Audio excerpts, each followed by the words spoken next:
back to Daybreak USA. Oh boy, it's National Blame Someone Else Day. Also a fist fight in a cafeteria that has an interesting twist. The 12-year-old demanding a chicken nugget at gunpoint. And an Arizona woman who's a good example of the phrase, hell hath no fury like a woman scorned. But John DeMaster and Chris Barnes, we're going to start with a tribute to someone that has really greatly influenced Chris Barnes' life and that he has a lot of affection for. And he's experienced a loss and wants to give a tribute to this man.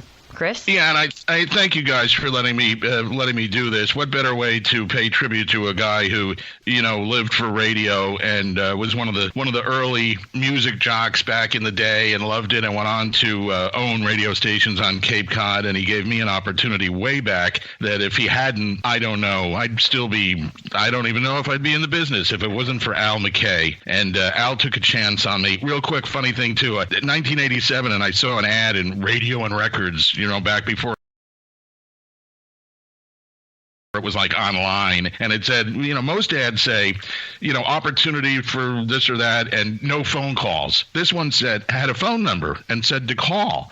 So I call it, and one thing leads to another. I talk to a program director, and eventually I call back with a follow-up question, and Al Mackay, I get, Al Mackay, and I said, oh, Mr. Mackay, I said, listen, I was talking to the program director, Mike, and he seemed interested in when I told him about being your news director, and he said, yeah, have you ever been to Cape Cod? I was like, well, once for a weekend. He was like, sorry, I need somebody who really knows Cape Cod, so good luck, and he hung up because that was Al's style. So I got kind of like, I didn't like that at all, so I called back. And I got on the phone with him and I said, hey, listen, you hung up on me and I wasn't very happy about that. And let me tell you, I'll make a job of finding out all about Cape Cod. I'm going to do a good job and everything. And he said, I was counting on you calling me back. He said, if you were worth me hiring, you were going to. So you did. So when can you start?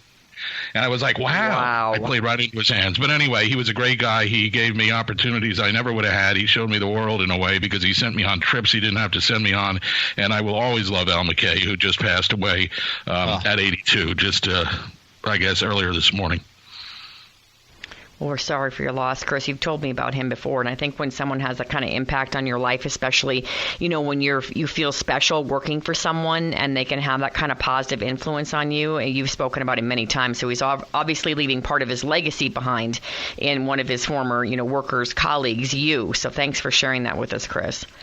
Sure. Thank you for letting me share that. I appreciate it. You betcha. An Oregon man is feeling extra lucky today after finding a winning lottery ticket while cleaning his home. Now, the man found the ticket